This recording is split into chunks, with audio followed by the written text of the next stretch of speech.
Well, hello, everyone. Welcome to the Medium Frequency. I am so happy and excited tonight to be joined by my good friend and special guest, Christopher Brown. Hey, Hey, how are you? I'm doing great. How are you? I'm doing really good. Welcome to the show. Thank you so much for being willing to come on as a guest tonight. Oh, absolutely. It's my honor, truly. Thank you so much for having me. Awesome. So let's start out with this. You are a medium and you are in the paranormal. Can you tell us a little bit about your awakening experiences within mediumship and how that kind of like grew for you or where it started? Sure. So like I said, it started with paranormal investigating. I like before I did any of this, I lived in a haunted house for a long time. And so I would kind of like I had an awareness of spirits because of that. But as far as like the psychic and mediumship stuff, I had no clue about any of that. That was very much like, how some people will say they know from childhood that they were a medium. Like Mhm. I had no idea, you know? So what it took was it like I lived in that haunted house for a while and then I kind of got out of it through, like I'd say my early 20s and into my 30s. Like, so for like a decade, I wasn't really involved in much paranormal stuff. And then my friend Adam Began, actually, he was involved in a paranormal group in our local area, and he was like, "Oh, dude, you gotta come out and investigate with us." So him and I went to this place called Parsonsfield Seminary, which is right in Maine. And I don't know, I was walking around and I got to the attic, and of course, it's always the attic in the basement, right? But I got to the attic, and there was what I felt like there was like a young spirit playing games with me, like hide and seek or something, you know what I mean? And so I was like, it's probably my imagination. I was like, this doesn't seem, I didn't have words for it. I did feel the energy, but I didn't have any like sort of like acknowledgement of who or what or anything like that. So I went home and I YouTubed the same spot. And there was a medium on the team that was investigating the Parsonsfield Seminary. And she started saying things in the basement where I was standing. She goes, "Well, there's a young boy spirit here and he's playing games with me." And I was like, well, I felt that too. So like it just completely dropped my jaw. And I was like, well, what does this even mean? Um, and then so I started Googling like mediums, and I started checking out YouTube stuff about like different what does it mean to be a medium, and what does that look like necessarily. And then it led me down to like seeing guys like John Holland, people like John Edward, Lisa Williams, those kind of like the people that were doing big galleries and things like that. And I noticed that they were connecting people with loved ones who passed. I really was drawn to that. And so I went down that road, and I have not looked back since. That's awesome. I think that it's cool that you started out with the paranormal. Now, you had mentioned that within that you first started out because you were dealing with hauntings in a house that you grew up in. Would you be willing to share a little bit about some of those experiences with us? Yeah, absolutely. So that house, I jokingly call it the cliche haunted house. Just because like every cliche thing you could think of that it happens in paranormal movies and things like this, or even in activities that you chase for when you're going to these locations, happened in this house. I mean, like shadow figures were there. There was voices you could hear. Like sometimes I'd think my mom was downstairs. It was a 3-story duplex. So I would be on the second floor, let's say, and I would thought, oh, okay, the TV's on. So I'd go downstairs and there'd be no television on, no nothing. And I could hear people talking, but there was nobody in the house. Sometimes you'd hear like a knock on my bedroom door, and I'd go to open my door and there'd be nobody there. Yeah, I remember very specifically. I had a bunch of action figures. It was like GI Joes and wrestling guys or whatever, and I placed them purposefully on my bureau in a certain way. And I was like, okay, I know that they're this way, and so I went downstairs. I lived on the 3rd floor. I went all the way downstairs to the 1st floor where the kitchen was. Got myself a drink or a snack or whatever.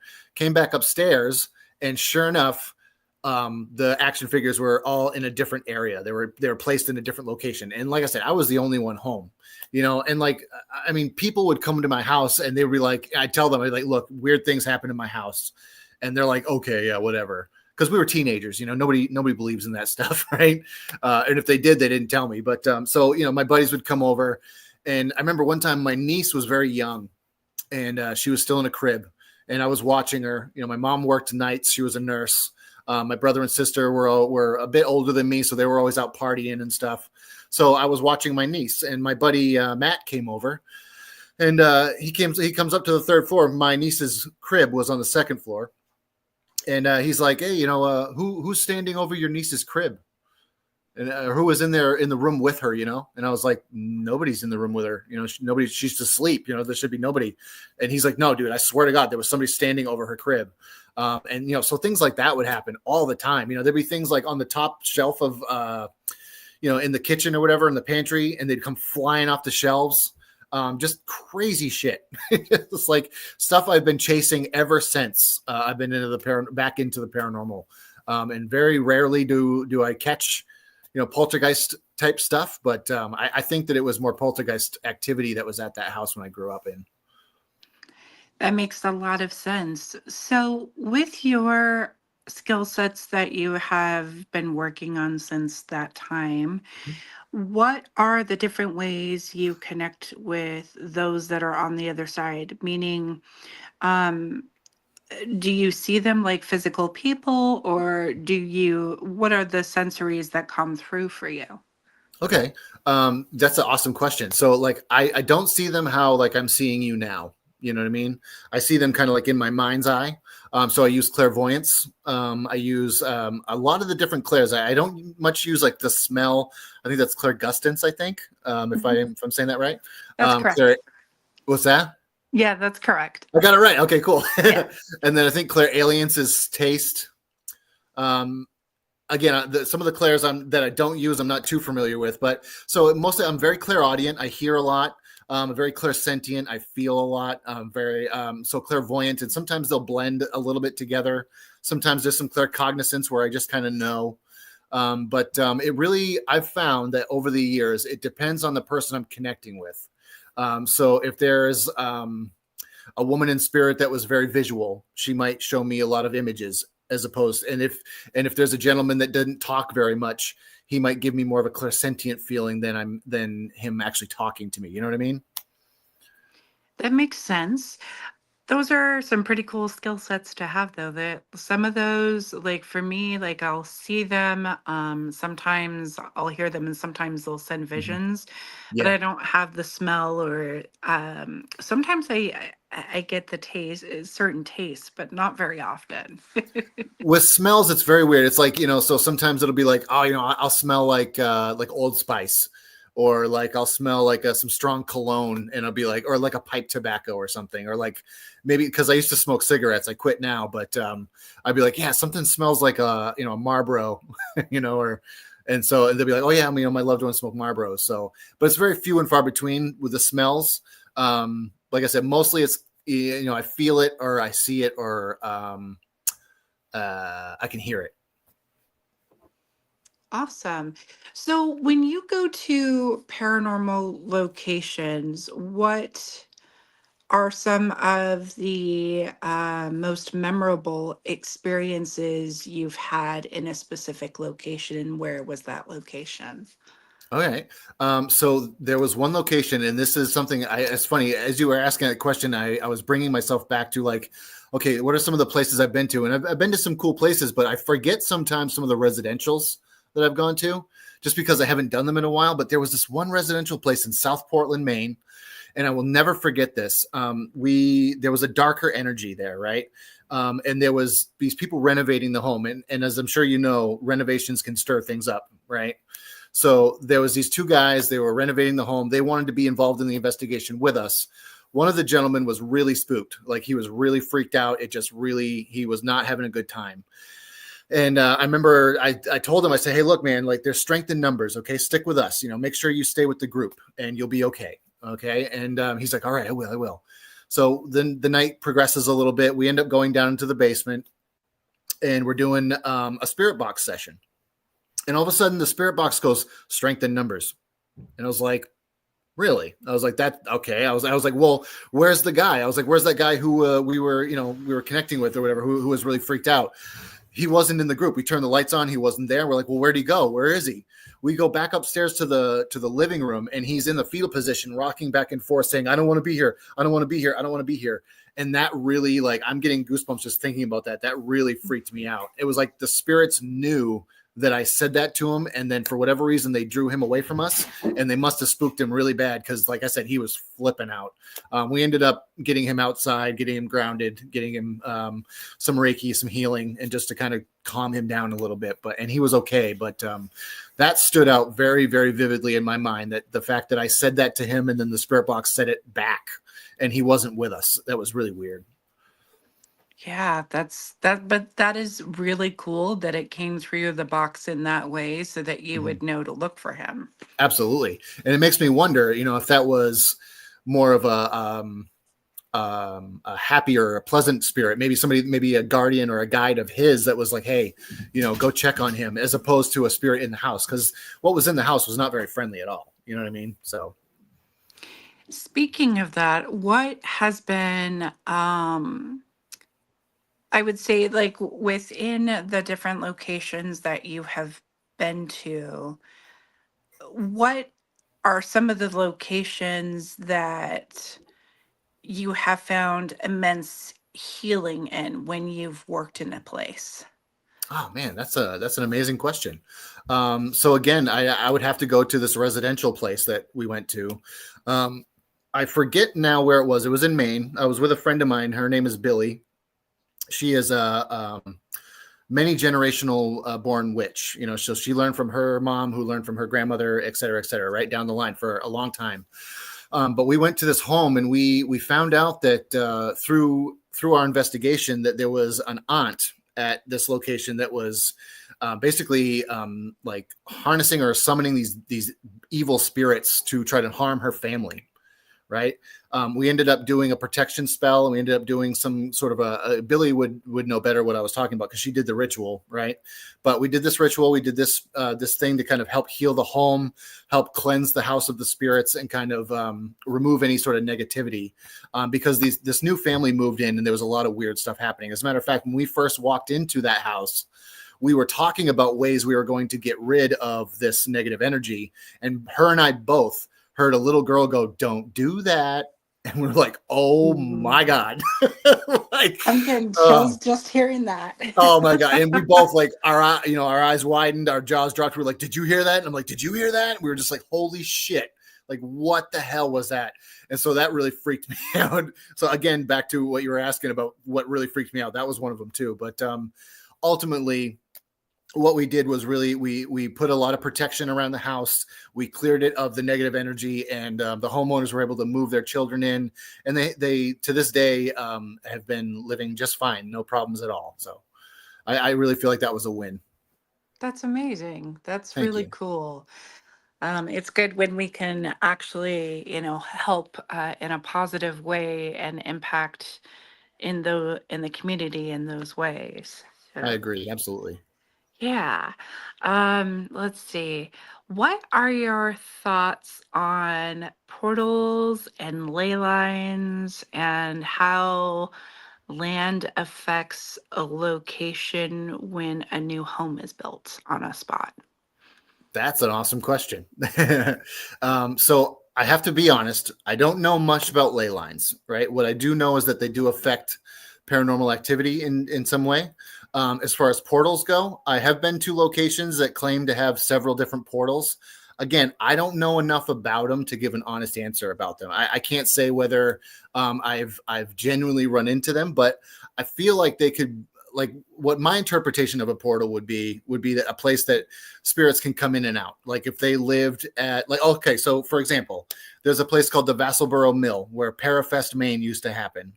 Um, there's a lot of portals that are said to be in that mill. It's also connected to a building called the mill agent's house, which is not too far from the location. Spirits will kind of go back and forth between the mill and that house. I feel like if there is a portal there, then they're going through that to kind of they're not walking down the street and in a couple of blocks to head to the mill. You know what I mean? They're using that portal to go from one location to the next. So I guess that would be my best educated answer as far as that goes. Yeah, I think that like there are a lot of different opinions on portals. I know for me, like it actually feels I can see them, but then also there's like this energetic kickback that happens in certain spots to Yep. where like you can either feel extreme heat or extreme cold in those spots with like no air conditioning or any of the stuff getting in the way. Yeah. Yeah. Um, yeah. That's neat. That's cool. I, Yeah. I could see that because there's definitely been spots where like somebody's been like, oh, there's a portal down this hallway or whatever. And then you go down and like you said, and my experience was very cold. So it's like, it's like, this is freezing in here. And it's like June and there's no reason why it should be cold down a hallway. So to that, I think you're right. What are some of the challenges you have seen within the paranormal in regards to combining our metaphysical, like the metaphysical aspects of it in different places? Challenges is what you're asking? Yeah, or I should say, I don't know if well, yeah, I guess we'll say challenges. Okay. Um, I wonder. So I guess the biggest challenge I see is like some places will not allow you to use certain tools, which can hinder an investigator's ability to get information or to allow the spirits to communicate through those certain tools, right? Like one being a Ouija board. There are certain people that are like, no, do not use them. I don't want them in this place. And I get it. I do, because in my opinion, Ouija boards are like, it's like using, a phone to call Grand Central Station and you never know who's going to pick up. You could say, hey, is the person from this location here? And all of a sudden, something else is like, sure, why not? I'll say that I'm so and so. And you just never know, right? So I think the challenge would be that some places allow or don't allow certain tools to be used. But also, I think a challenge too is that some locations won't allow you to cross anyone over, which I think is a problem. If they're like, if somebody asks for help from the spirit world and they want to go to the light, why is it so bad for us to say help them through or like help them get that peace of mind? You know what I mean? I think that's a challenge, and I think that's a problem as well. I can see how that would be a challenge. I have heard of locations where they don't want that to happen or occur at all. Right. And in those situations, it does definitely become a complication when we have to honor what they ask. Yeah, Um, absolutely. Yeah. yeah. Let's see. Let me think of some other awesome questions. um, have you dealt with like full body apparitions or any of those sorts of things at all in your investigations? And what was that like for you? So usually they manifest in the form of shadow figures. And I have to be honest with you, that is the one thing in the paranormal that scares me to the max. Like, shadow figures just freak me right the hell out. I can't. I don't know what it is. I'm just like, oh my god. So yeah, running into those. But as far as like full blown apparitions, I've seen very like just snippets, really snapshots. I'll walk into a room and all of a sudden it'll be like, like real quick, but it doesn't stay there. Or like maybe I'll see someone, walk by real quick. So I have seen those on occasion, not too often, but I think the thing that, and there was a good like couple of years, I think, where it always seemed like there was a shadow figure behind me, like I'd be investigating with people and they'd be like, there's something behind you, Chris. And I'm like, oh God, like why? Like, why does it always have to be behind me? Oh, I see Thomas is in the chat. Hey, Thomas. Hi, Thomas. So things like that would just would happen, and every time I see them, I always like I just get the goosebumps and I get the heebie-jeebies. Even though I've been doing this a while, it still freaks me right out. I can't not help it, or I can't help that it freaks me out. Have you ever had like one of those times where like you're sleeping and like you have good boundaries, but sometimes they kind of like break through a little and then you wake up and there's something right above you? It's so funny you say that because yes, I have. As a matter of fact, I my wife always hates this story, and you met Kayla, Hmm. and she's always like, she like I said, she hates the story, but I literally had this moment where I was doing an investigation and something followed me home, and it was more of like a shadow figure type of thing, and I literally woke up and it was at the foot of the bed, and I was like, oh shit, like there it is, right, and I was freaking out.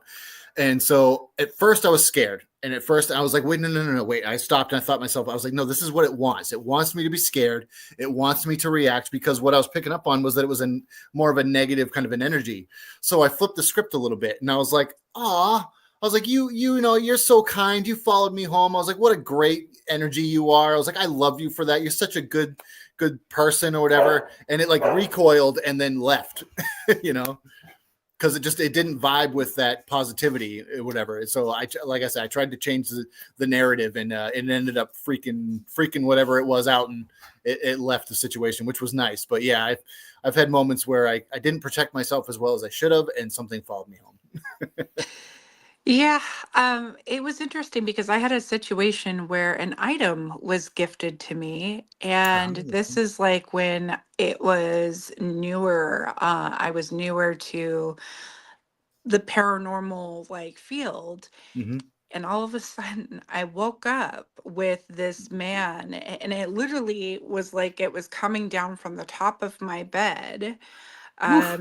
It was this man coming down towards me, and I screamed. And my roommates came running in. They're like, "Are you okay?" And they know what I do, right? Yeah. And I Yeah. was like, I think so. But I kind of saw this like man coming over. They're like, "Do we need to cleanse the house?" I was like, "Yeah." Get the sage right now. Yeah. Yeah. So it was one of those situations where it was just like, oh, yeah, Isn't it always yeah, fun? most definitely. Hazards of Um, the job, right? Yeah. Yeah, it's a little scary. And I think that like in our field, like within being in the paranormal, but then also with being mediums, and let me know what you think about this, Chris, but I think Sure. that like we go through these times where we have to learn how to set different boundaries and protections Yes. for ourselves. And when you're at a younger age, it can be a lot harder because if you don't have anybody guiding you because of the experiences that you're having, then you learn by experience. Yeah. The trial by fire, right? Yeah. Yeah. For Yeah. sure. I think you're 100% right with that. And like I was never taught boundaries or anything until I started taking mediumship classes and learning from people that have been doing this a long time. Like I said, I only discovered being that I was a medium when I was like in my early 30s, maybe, 31 or so. But it's just like I had no idea about boundaries. I had no idea about like, I didn't know that you could say, hey, I only want to work this way, and I will shut down and I will open up. Like I had no idea about that, all that stuff. So like I was always hearing sort of these spirit voices, and I had no word for it. And doctors kind of thought I was crazy for it. Because I'd go to them and say, yeah, I'm hearing voices and stuff. And I was like, they don't make much sense, but they're murmurs and stuff. Sure enough, when I figured out that I was a medium and I started setting those boundaries, they stopped. And I was like, well, there you go. I'm not crazy after all. I mean, maybe a little, but Oh, well, in the good way though. That in the yeah, good way. all the best people are, right? Yeah, I would say so. I would say so. Okay. So what are your thoughts on like fairies, and your thoughts on like otherworldly elemental beings outside of what the common denominator of what some people within the paranormal would see as being something that does exist? Right. That too is an interesting question. And I hope I don't ruffle feathers here. As far as fairies go, I've never experienced it, so I cannot say yes or no, right? I'm not going to say that they're not real. I don't know. It's the same thing. Like somebody had described I think it was a cryptid, a puck wedgie. Have you ever heard of those? No, I haven't. What are they? So they're these little like gremlin-y type things that will lure you into the woods, and they're not the friendliest of things, from what I understand. Kind of like a cryptid, right? Or Mhm. like the chupacabra, things like that. Um, I'm not going to say those things don't exist because I've never seen them. Right. So I can't say one way or the other. My belief is that metaphysics is a very big thing. There's a lot of things going on that we do not understand. So is it plausible that fairies and elementals and things like this exist? Absolutely. I think that is totally a plausibility. However, for my mental health, I only believe in and I only buy into stuff that I can validate. And so far, that has been spirits of the living, and sometimes of those who have not been incarnate, like higher vibrational energies. Some people call them angels, things like that. I've come across those things, so I can validate that I've felt that energy and I'm familiar with it. Does that make sense? Yeah, it does. Yeah. So that's Go kind of ahead. where I'm at with that. Yeah, no, that makes perfect sense. And it's not ruffling feathers by being authentic from, if your experiences, if your thought processes are based upon experience, that's Yeah. valid. Yeah. Yeah. Yep. I mean, everybody's going to have different perspectives. Absolutely. I will have to show you a photo when I see you you're coming to Salem, right? Yes, you I are. sure am. I cannot wait. When you come to Salem, I'm going to have to show you a photo of something that I caught on camera in Arizona, to see Oh what your yeah. thoughts are. All right, that'd be great. I love Arizona, by the way. I've been there a couple of times, and it is amazing. What parts of Arizona? So we have been as far north as the Grand Canyon and as far south as Bisbee. Oh, awesome. So we went all over. I was in Chandler for Oh, a Chandler, nice. year and then Maricopa for like 6 years. That's awesome. One city I loved the most in Arizona, I would have to say, was probably Jerome. That is such a cool town. It's super haunted. Absolutely, yeah, yeah, We had some crazy experiences I'll have to tell you about at some other time, but like yeah. Jerome can be very intense. Like even the I most believe it. like bright, beautiful places can have the most interesting spirits I have ever seen before. That's awesome. And Sedona is obviously very beautiful as well. I'll be happy to show you, Marla. Hey, Uh, Marlo. Hi. So, okay, let's see. What are some of the things that you are, what kind of different things do you have that are upcoming, that you might want to share with everyone? Yeah. So on the 30th in Shirley, Mass, I'll be doing a gallery reading with my good friend Scott Allen. So that's going to be super fun. Tickets are available right now. And I do on my Facebook page, there's links to that. And on Scott's page, there's links to that as well.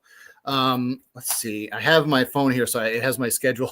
But I do have some events coming up, which are going to be good. So yeah, excuse me. I have that event with Scott. Obviously, the November Paracon is coming up in Salem, which is going to be amazing. And I'm so grateful and honored to be a part of that.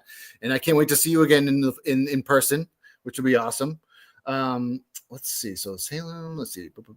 And then everything else is coming up next year, which some things I'm not sure I can announce yet. But so Totally far, understand. we got the gallery with Scott in Shirley, Mass, and the Salem Paracon. Those are the two big places, two big events that I'd like to share with everybody. I am doing a gallery reading in Waterville, Maine tomorrow as well. That's more of a small, intimate thing. I think that's actually sold out. Okay. Speaking of seances, what are some of the most interesting when it comes to the seances?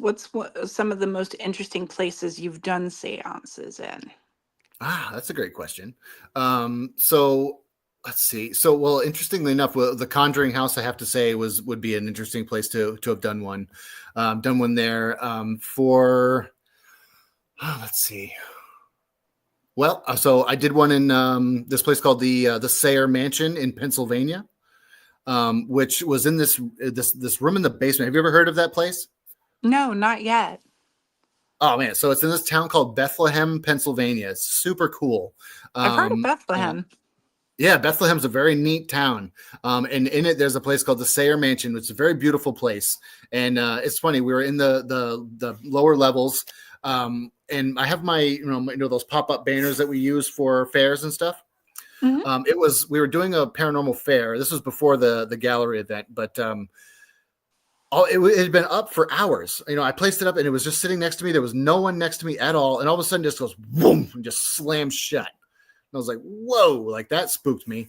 And then during the gallery, before the gallery, there was somebody who had an EMF detector that was, it was connected to a bell. So every time it sensed EMF, it bing, bing, it'd go off. And I remember everybody was kind of settling in before the gallery. And I said, okay, if there is a spirit here that is connected to somebody in the building, or rather connected to somebody who was in the gallery, I was like, ring the bell 3 times and then stop. Sure enough, went bing, bing, bing, and then stopped. I was like, whoa, that is cool. So that would have to be on my list of cool things, but like for galleries and things like that. I think the most scared I've ever been for a gallery was just the amount of people. Scott and I did one in front of 100 people, I think in somewhere in Massachusetts, Westport, Mass, I believe.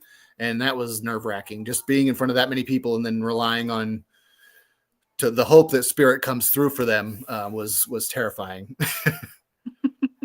I can absolutely understand that. It can be a toss up because we never know if they're going to be willing to step forward or not. Absolutely. And that we just have to, cross our fingers and hope that they want to come through. And in my experience, most of the time they do. There has been times where I've gone in front of a group of people and nothing happens. And I'm like, well, shit, like crap. But like I said, it's not a dance puppet kind of a thing. They have free will. They can choose to work with us or they can choose not to. And that particular night they said no. It does happen. Like even for me, like for the most part, when I have clients that come in or I'm working with different groups of people, they come for the most part, but every once in a while it's like they'll be like no, or like they won't show up, or they'll Mhm. pop up and tell me no, and I'll be like, got you. And Yeah. then Yep, they're like, absolutely. well, Like, oh well, they said no. I gotta listen, right? You gotta listen to them. yeah. I mean, I think that's kind of why, like, I think the disclaimer ahead of time of like we don't control who comes in and out, Yeah. Yep. like with with those kinds of readings and things is Absolutely. important. So, speaking of tools, what are some of your favorite tools to use in investigations, and how? I know you had mentioned the one instance of where the one of the guys, um, the strength in numbers, and one of the guys you Yes. had found him rocking back and forth. Are there other instances where you've had tools that have helped you in those kinds of situations? Yeah, actually there was so REM pods, I'm sure you're familiar with a REM pod, right? Hmm. They're kind of like for people that don't know, they're kind of like a theremin or the music instrument where the closer you get, the more it goes off, right? It just senses that energy and there's a little antenna and stuff. But so a REM pod, we were at this location and we were asking it kind of yes and no's. We were like, okay, well, if yes, make the one on the right hand side of the room go off. If no, make the one on the left hand side of the room go off, right? So we're like, are we connecting with, this was a military thing. So are we connecting with General so and so? Sure enough, it beeped yes. And I was like, oh wow, that's cool. So validation, right? They were like, okay, if you are the only one in the room, yes, or are you the only one in the room? Yes or no, right? And then it would beep yes. And then just for shits and giggles, somebody asked, like, are you tired of us asking you questions? And it said yes again. And it fit the bill because the person that in spirit that we were connecting with was very much kind of like a curmudgeon. He didn't like people. He just wanted to do his job and go home. So it kind of, it was able to validate for us the spirit that we were connecting with and his feelings on us being there. So I thought that that was a really cool way that we were able to help out. Also in Fort Knox, Maine, there's is a very haunted location. I'm a part of a team called 207 Paranormal there. And we have had, have you ever heard of Necrophonics? It's, I know Yes. people don't. So I love that. It's an app, and some people say that apps are good. Some people say they're bad. I personally love that app. I think I've had a lot of success with it. But we were in this place called Mike's Room, and Mike is a spirit that is at the mill, or not the mill, sorry, at the fort, who he was, reported to have been kind of like a very nonchalant, didn't follow the rules kind of a guy, which checks out. In spirit, he is the same way.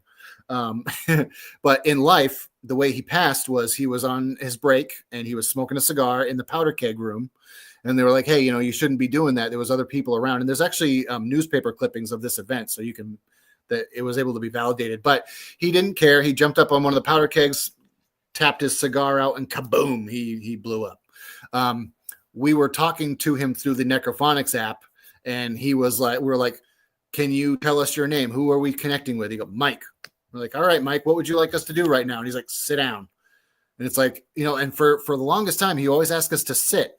And I was wondering, does he want us to sit down, or is he saying when I sat down is when I passed? You know what I mean? So it was kind of Ooh. interesting. So when we asked him that, he said yes.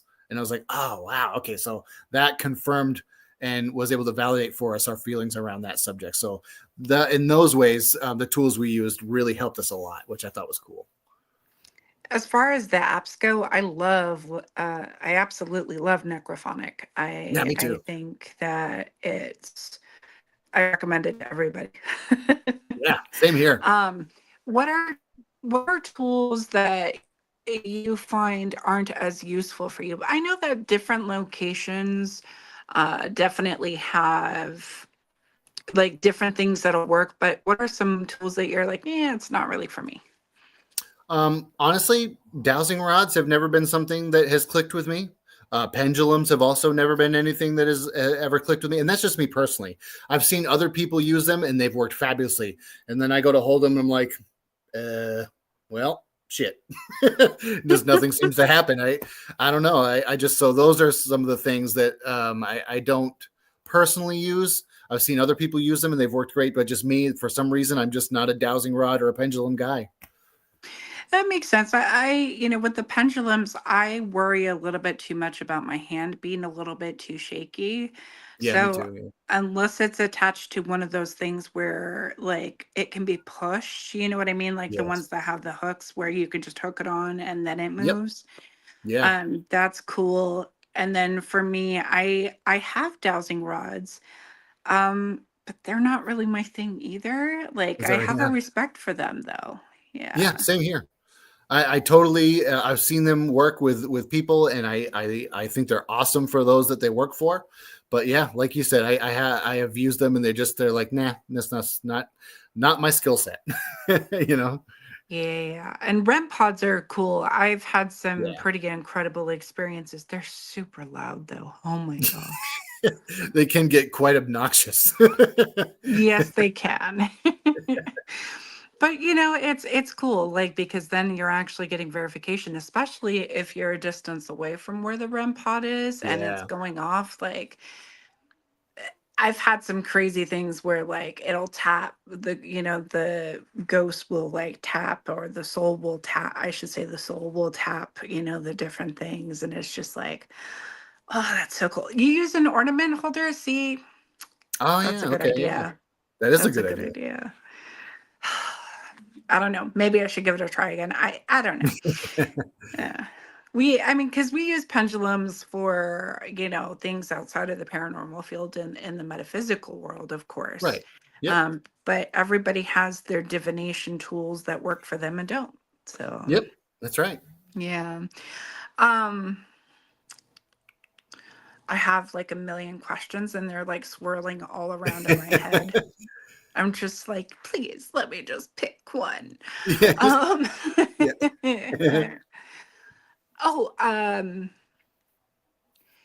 what are some suggestions you would give to people who are discovering are that they have the abilities of mediumship or have other abilities of intuitiveness or that kind of thing, that are in the paranormal world that are brand new. That's awesome.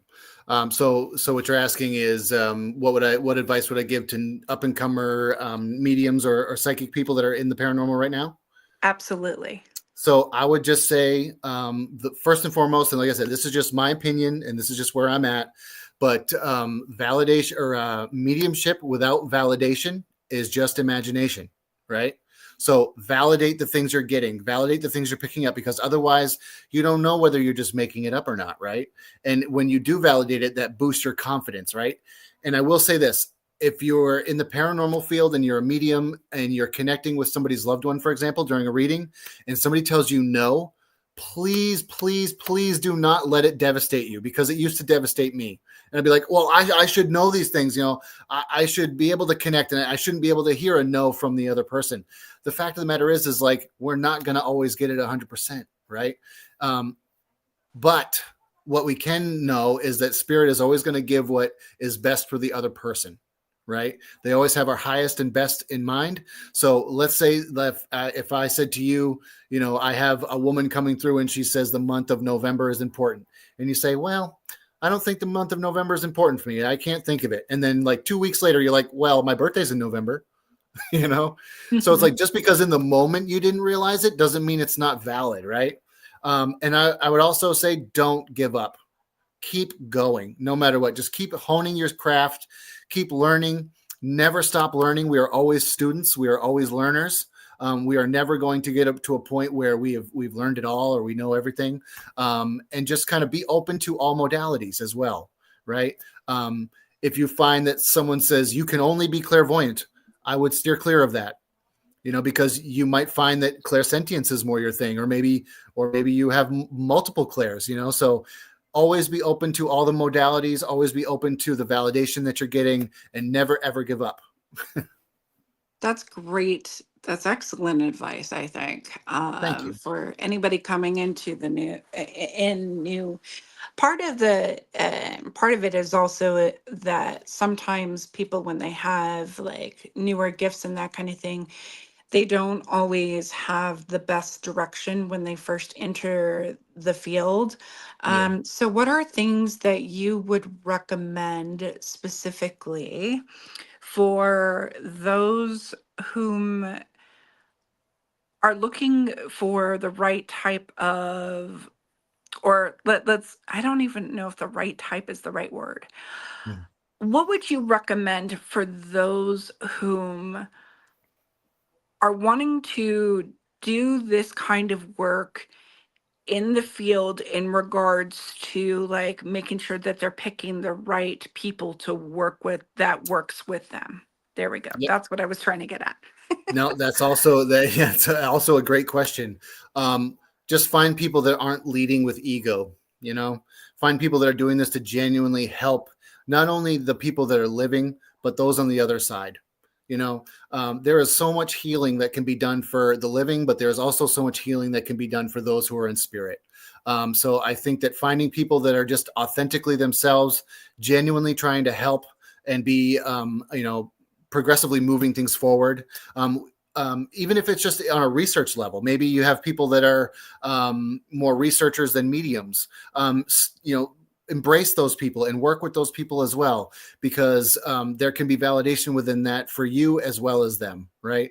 So I think that would be a good way to go about it. Like I said, and just don't worry about like trying to, I don't know, get your name out there in the sense that like, oh, you're going to be on the next Ghost Hunters or whatever, because like, if it happens, it happens. Cool. If it doesn't, just do it for your own experience. Do it for your own love and passion of the paranormal and the metaphysical world, right? I would say that'd be the best advice I could give, is just do it for the love that you have in your heart, I think that's excellent advice, because I mean, I will give an example like for myself. When I first came into the paranormal field, I did not really have guidance. I had guidance in regards to my my what I do with mediumship and Yep. the abilities that I have. Um, but I didn't really have the right questions to ask when it came to the people that I was meeting in the field in the beginning. And so one of the um, teams that I did connect with, there was a lot of ego in those Yeah. situations. And I think that a person can get completely worn out and choose to not have positive experiences and walk away from it if they don't have the thought process of thinking about some of those things that you mentioned. Hmm. Absolutely. I very similarly had somebody that was like, so when I first kind of got into this and I was like, well, I got on a team and I'll leave names out of it and things like that, just for, confidentiality's sake. But there was a gentleman on a team who was, pretty prominently known in the paranormal field at the time. And, I was like, I want to be more into the spiritual side of stuff. I want to be more of a medium. And he flat out was like, no, you can't. Absolutely not. Like you have to be something else. Like you have to be a historian for the group. And I'm the kind of person that when somebody tells me I can't do something, I'm usually like, watch me. So I kind of did that in a way, but I knew that he was kind of he would claim that he would do mediumship things, and honestly, I didn't find there to be one psychic or mediumship bone in his body. But again, it was an ego type of thing, and much to what you were saying earlier is I think ego is the death of spiritual work. So. Yeah, find people that are genuine and find people that are authentically going to try to push you where you need to go, whether it's more on the research side, whether it's more on the metaphysical side, like embrace you and encourage you to be 100% who you want to be. I agree full-heartedly. I think that's really important. Speaking of those kinds of things in a very different context, um, who would you say are some of your mentors that have inspired you and helped you to grow within the field? Oh man, that's a great question. So a lot of people that are local in Maine, I have to say, there one person in particular I have to talk about is multiple people I have to say, and for people that I don't mention because there's so many that have helped me on my journey, and I hope that I can get to most of them. But like I have to acknowledge Adam Began. He has really helped me kind of progress and be the person that I am. Toby Hartford. He was a pivotal person in helping me be who I am as well. Toby and Travis, their brothers, they both did. All the members of the team on 207 Paranormal. Jeffrey Witham, who ran or runs the horror con there in Maine. We were on the same team together when I first was coming up. So I have to acknowledge these people and just say that my heart goes out to you guys, and I have so much love and respect for them all. Man, that list is very big, Raven. I have to say, like I said, there's been so many people that have helped me out and have just encouraged me never to quit and things like that. And for anybody who I don't mention or I didn't mention, like that, I just know that I love you all and I appreciate you all very, very, very, very much. But those people I have to acknowledge first and foremost as helping me in this whole thing. And yeah, so like I said, those main guys, those hometown boys, they really helped me through it. Yeah, it really is wonderful when we have people that come alongside to help us grow. And it goes back to that whole we're constantly learning and constantly growing, and we never, stop learning or growing as much as we may be teaching or assisting in certain things. We're always learning as the student as well. And when these mentors come along at the right time, it can really influence us in incredible ways. Absolutely. One more name I just have to mention: Billie Jean Casella. She's a very dear friend of mine. She was the woman who I talked about earlier. She was a massive supporter of me and my mediumship, and just and a teacher. And she was always a mentor, and she was always somebody that I could, if I had questions, I could ask her, because she is a medium herself. She's extremely gifted. And so I really have to just say a shout out to Billie. If you're watching this, I love you dearly, and you helped me out so much. As you have come into the paranormal, well, you've been in the paranormal, but as you have come into mediumship and the combining that with the paranormal, have you noticed that other people within your family or people that are really close to you have those gifts and abilities as well? That's so it's interesting. My daughter is so gifted. She's 15, and I take her on investigations, and she'll be like, "Dad, there's a gentleman in the corner over there." And I'm like, "You can see him too?"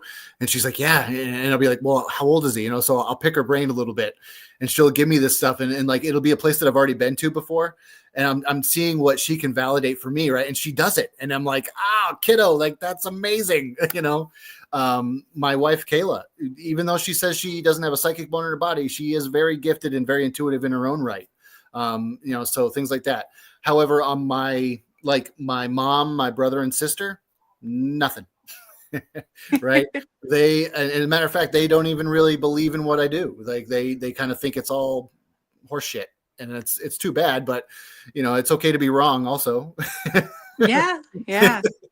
I say that as a joke, but just because they, yeah, whatever. But they don't have any sort of, my mom actually, I will say, growing up, she would say things like, "Oh, your Aunt Sandra's coming over. Or she's gonna be here in 5 minutes." I'm like, "Well, how do you know? Like, you haven't even talked to her today."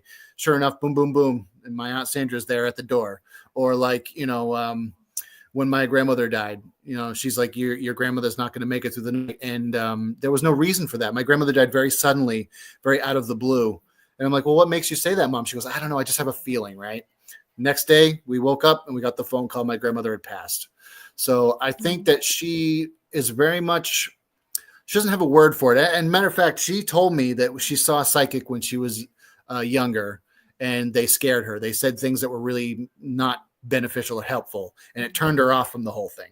So I think that's why she kind of pushes it away a little bit. But I would say my mom does have gifts, even though she doesn't acknowledge them.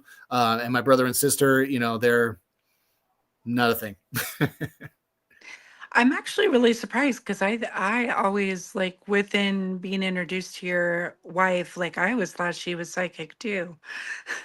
She Like, is. I mean, I say she is. And she's like, "No."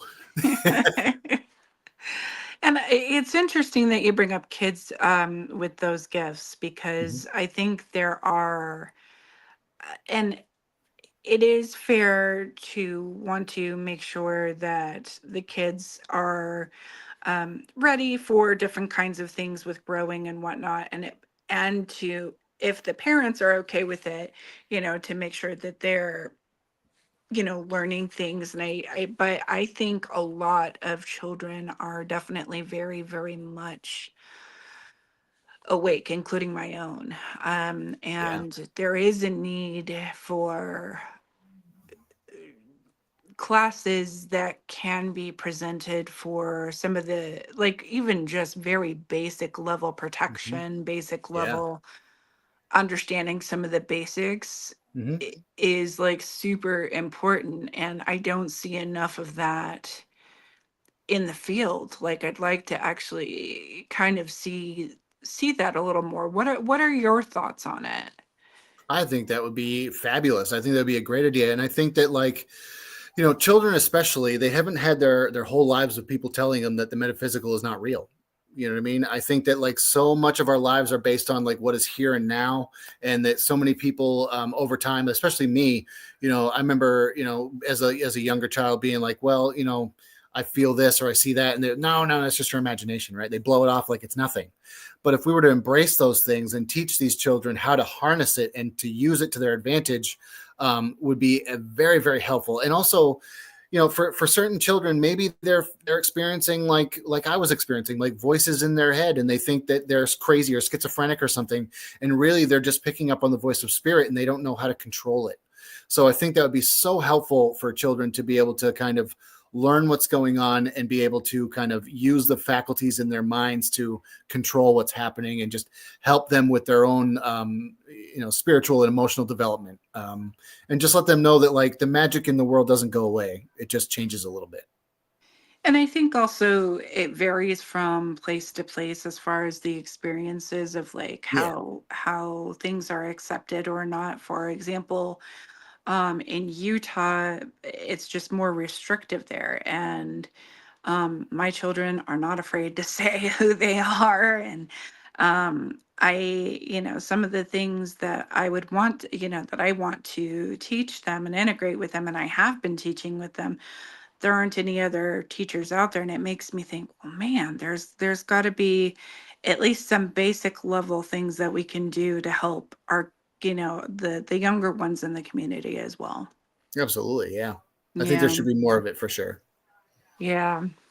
So let me think. I had a couple more questions. I got to remember them. My brain is kind of floaty right now. That's okay. Um, let's see.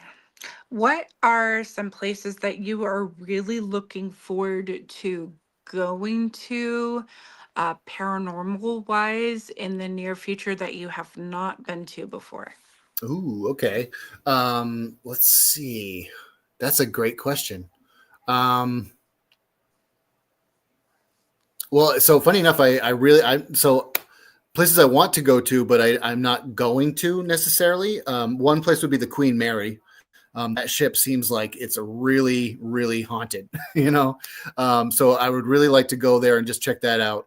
What's it? Are you going to be doing any readings or anything special? Oh, so I'm just reading Gwen's comment here. Yes, I am going to be doing readings at the Paracon for sure. Um, so yeah, come and see me and come and see Raven. Get a Yeah. rating for both of us. But so as far as those, so the Queen Mary would be really cool. There's, it's funny enough. I would really like to go to places that are overseas. Like some of the castles in Scotland or Ireland. I would, because there's so much history and so much things there. One place in America that I'd really like to go to that I haven't been to is Gettysburg. I really want to get to Gettysburg.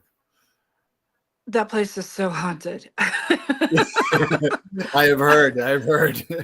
I've only been there once, and I had the amazing opportunity to connect with some of the people in the metaphysical and paranormal world out there. That's But I was awesome. driving through to go down to California for an event, and to see family, and it'll be unlike anything you ever experience, I think. I've been told to be prepared because it just is Yes. absolutely wild. So yeah, I would absolutely love to get to Gettysburg, and I hope to get there soon. One other place is the Trans Allegheny Asylum, I believe it is. I've heard that place is off the charts, kind of just wild and crazy. So I'd love to check that out. Hinsdale House, I would love to go there. I've never been there before, so those are a few places that I definitely would like to check out and like to see. Unfortunately, I don't have any plans to go to those places yet, but hopefully that's a yet and not a never. Right. No, that makes sense. Have you ever thought, I know that this is like a typical place to go outside of the country, but honestly, it was one of the most incredible experiences that I had. Have you ever thought about going to Romania to do paranormal investigations? That'd be super cool. I would absolutely love that. Honestly, that would be. I can't, because like the history over there is so vast, and there's been so much paranormal involvement over there over the years, and it's just wild. Like I was saying to somebody recently, Nathaniel Elwell, actually, he asked me if there was a place I would like to go to, and I said the Roman Colosseum. Yeah, that'd be cool. Because like the amount of death that happened there, the amount of spiritual energy that must be there must be staggering. So there's a lot of places overseas, like I said, I would love to get to. Maybe Dracula's castle, which would be cool. I just watched a documentary on that recently. You would love it. I went and it was Ah, beautiful. It I'm jealous. was absolutely gorgeous. I was there for 16 days and we did Amazing. paranormal stuff and we did like history, and we had some guides. We went into one of the suicide forests, and Jeez. it was like super intense and really cold, but like Yeah, also really super intense. And we heard a lot of the historical stories. So if you ever get a chance to go, jump on it for sure. I will for sure. That would be amazing. Yeah. Oh my gosh. Okay. Got like one or two more, I'm sure. Let me Cool. think here.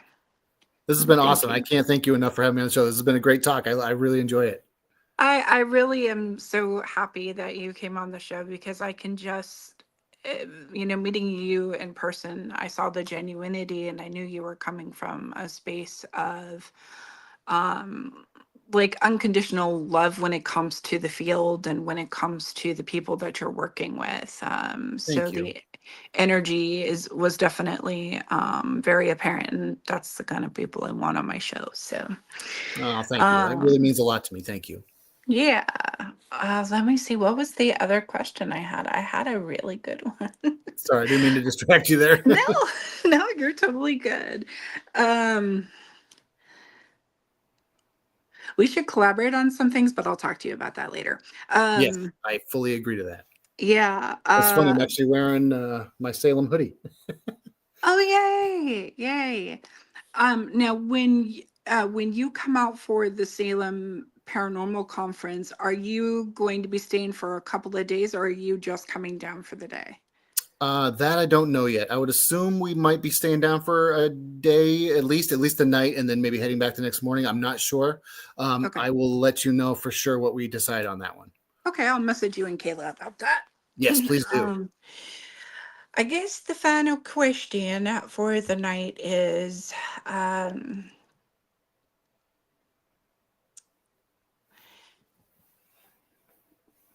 within the, oh, this was the question I remembered. So the question I have is when it comes to preparing to go to different paranormal locations, Mhm. what are things that you do to, excuse me, what are things that you Mhm. do to prepare from a spiritual aspect and then also from a personal aspect to get ready to go to a location? And also, what are your favorite snacks to bring? That's awesome questions. The snacks question, especially, right? Hmm. So it's funny. So on a spiritual level, before I go to any of these places, I always kind of send out what I was raised Catholic, so I use words like prayer, heaven, God, things like that. My view on each of those words is different now that I'm not Catholic. However, I use them as placeholders because they mean a certain thing, right? So I say kind of like a prayer to the universe, to the spirits that are there. I thank them for allowing me to be in their space. I thank them for allowing me to connect with them. I thank them for the messages of validation that I get from them, and so I also thank my spirit guides and my team for protecting me through the whole thing, keeping me safe from any negative energies that might cause me harm or anybody that I'm with harm. So on a spiritual level, that's what I try to do. Is like I said, I thank the energies of the spirits that are there. I appreciate their time. I appreciate them allowing me into their space, and things like that. Um, on a personal level, I try to go into everything blind. So when someone says, "Hey, we're going to, you know, whatever Wilson Castle, for example," and so died, I'm like, no, no, no, don't tell me, because I try to get that validation through the spiritual energies that I'm picking up through my mediumship. So on a personal level, I kind of try to shut that down as best I can. As far as snacks go, I definitely go for energy drinks. I'm a sucker for a good energy drink. So that kind of boosts me up and gets me going. And I also have to say that any sort of like Sour Patch gummies, I really like Yeah. as far as snacks. Like they just, I don't know. I have this, and also it sounds pretty plain, but just regular Fritos. Excuse me. Like the corn chip Fritos? Yeah, regular corn chip Fritos. I love them. I absolutely love them. So like you'll find me munching on them at like 1:30, 2 o'clock in the morning as I'm on my way home, or eating some gummies and drinking an energy drink, Yeah. Those are good snacks to have. My favorites, I generally like this was before I was doing the whole like healthy, like full on healthy thing. Yep. But I really liked beef jerky. Oh I yeah. would get those peanut butter M&Ms, like not with the nuts in them, but just the peanut Yeah, butter oh yeah. flavor. Yeah, yeah. Hmm. And Arguably the then, better of the two versions, in my opinion. oh yeah, and mine too. And I do like the ones with the pretzels inside of them Oh too. Those yeah. are pretty good. And This is gonna sound like then, a weird one, but have you tried the Reese's peanut butter cups with potato chips in them? yes, They're so good.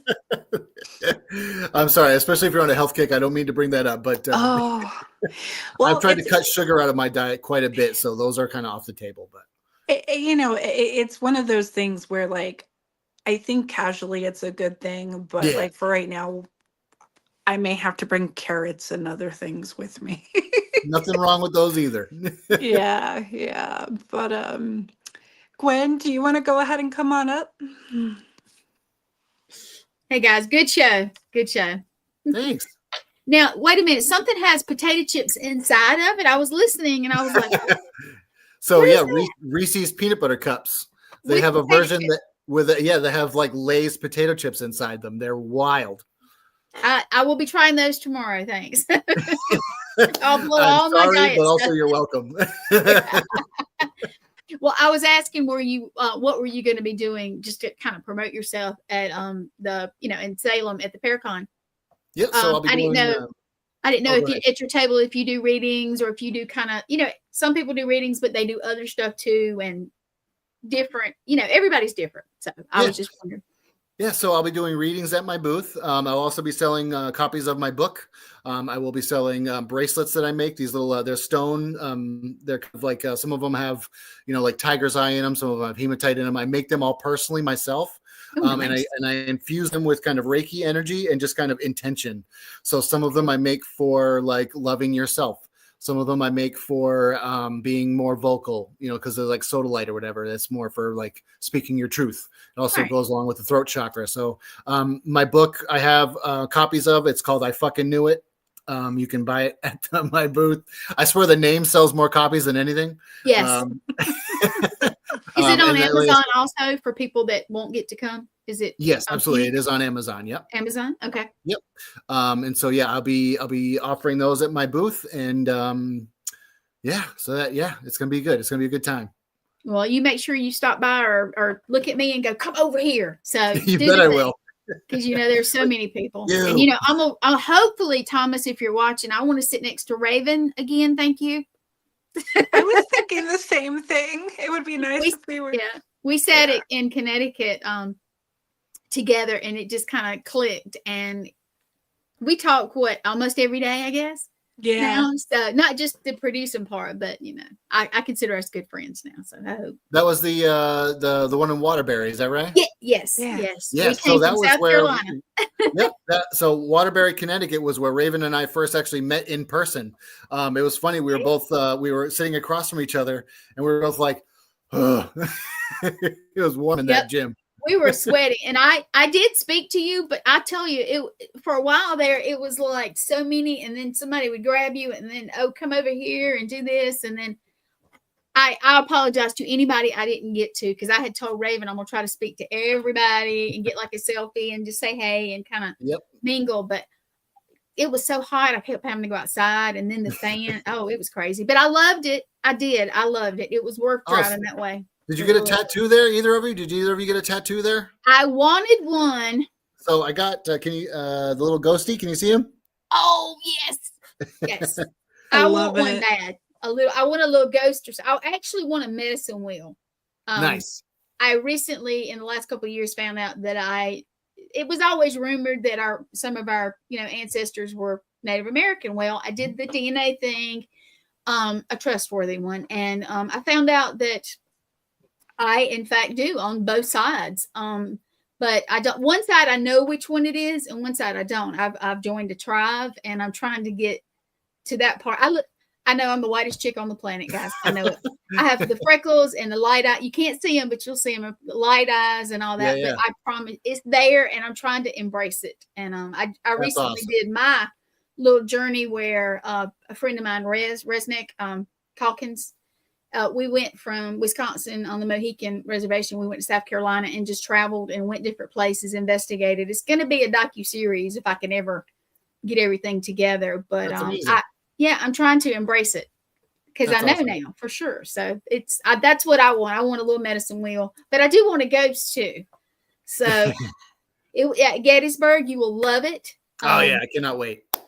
I went to Gettysburg. It was a lot of people. It was a lot of energy. Walking in the room, I could only stand it for a few minutes. I had to come out. It was just a lot. But That place, if you go to, I want to call it where all the monuments are. It's the big one where you climb up. Mm-hmm. If you go to Gettysburg, go there. It's awesome. I don't know how to put it. It's awesome. You know, it's weird. Is like I sometimes like I don't know how you guys feel about astral travel, but I will try to do that sometimes just to see if I can do it. And I tried that with Gettysburg, and immediately wanted to just bawl my eyes out. I just wanted to cry, you know, and I just was like, "Holy shit, this is heavy." Well, do you And know J.W. Prather? He does the World Traveler Experiment. Are you familiar? Jay Prather? Uh-huh. Oh yeah, I know Jay. Okay, well, I was at the Travelers Experiment when I was doing it's called Paranormal Walkabout is what my docuseries is going to be. Yep. But we ended up staying there that week and experiencing it, and I got to do some of it, and it's a lot like it's astral projecting, but they do I don't want to give away all his details, but it's an awesome experiment, and it's pure when everybody's under. He doesn't let anybody come on the grounds and all that kind of stuff. Oh, Marla, I didn't know that. Marla's a good friend, and she will be at Salem. Very cool. So Marla, I can't wait. I can't wait. But yeah. Anyway, enough about me. You're a great guest, and thank you. I missed him on Nate's show when he was on there. So trying to. That's right. You were a busy woman. You had places to investigate, which is always a good problem to have. And you know what? It being somewhere nobody had ever investigated, it's like, oh my goodness, that's like a unicorn. It is exactly. I do not blame you at all. You guys get it. But yeah, it's a great show. I liked when you were doing about the mediumship and talking about that and children. The group I'm with and Letriana Brown, who's my CEO, my bestie, all that good stuff. I love Letriana. She's awesome. Yes. And she actually has a book. So you think your child is she's going to kill me. She gave me that book to give to my daughter. Yes. Yes. And honestly, it's a great book. And, I have to say they're my mentors because it's a short story, even though I'm stretching it out. Sorry about that. Most of my life, I was told you can't tell anybody. No. And then I was a paramedic, worked in the hospital and all that. And all those years it stuck in my head. So I kind of pushed this. I mean, even though I have somebody that is deceased and then they're over here, their spirit's here. And it was wild. But when I finally accepted everything and stop worrying about what everybody thought. Now everything's better. I feel better. This is what I was supposed to do. And so hearing you say that about the kids, if more people, when they have their children or no children, would mentor them or just give them a little advice or say, hey, you're not imagining this, it would go so far. It would really go so far. So I think it has helped my daughter very much so because like I said, I'll take her to investigations and she'll pick up on stuff. And I'm like, well, how is it coming to you, kiddo? I'll be like, can you see it? Can you feel it? Are you hearing it? You know, like, so I try to walk her through it a little bit and just kind of help her understand her own gifts and abilities, which is super cool. That you don't know how great that is. That really, and Letriana did her children that way. And and she did me that way. She kind of just let me bloom, and I have. And Raven is smiling. I can see her; she's about to grin. So yeah, and Raven, we've had discussions that have really helped too. So that's awesome. Everybody you meet, somebody's gonna say something to you, or something's gonna happen, and you're gonna get something out of it. So when you go to these things and see all these wonderful people, it does help. I like it. I do. Yeah, me too. Me too. So how can everybody get in touch with you and all that kind of stuff? Absolutely. So they can get in touch with me through Psychic Medium Christopher at facebook.com. Okay. Make sure to look for the blue check mark. I had to get that check mark because I was getting scammed left and right or, fake accounts, all this other garbage. So make sure it's the blue check mark. Make sure you can see the reviews. There's people that have left reviews of readings of mine. So that's how they can see me. They can hit me up on my personal page, which is Christopher J. Brown on Facebook. I do have a website, psychicmediumchristopher.com. For Paracons or anything like that, hit up the Haunted Mafia, hit up Larissa Rex. She is somebody that represents me as far as that's concerned. So hit her up. You can talk to Adam Began at Historically Haunted. He is also somebody that represents me as well. So those are some ways that they can get a hold of me. If you want a reading or anything like that, I would say go through the Facebook page. Okay. Cool. Raven, what else? It's your show, honey. I don't mean to pop in and mess things up.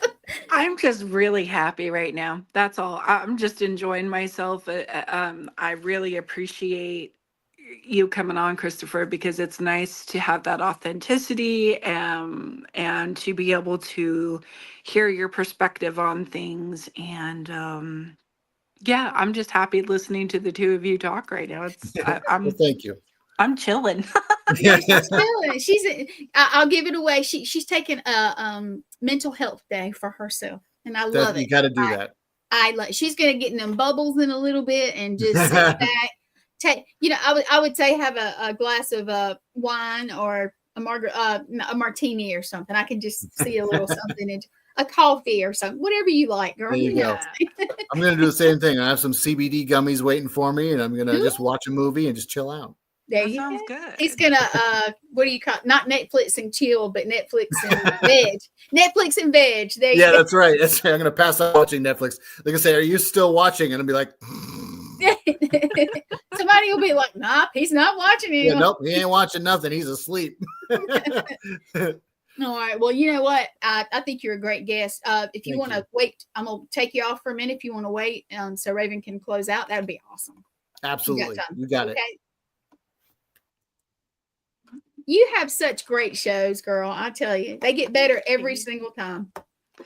I think it's because I have people like you, and I have people that are coming in that are willing to be on the show that are amazing. So Oh I yeah, feel very blessed.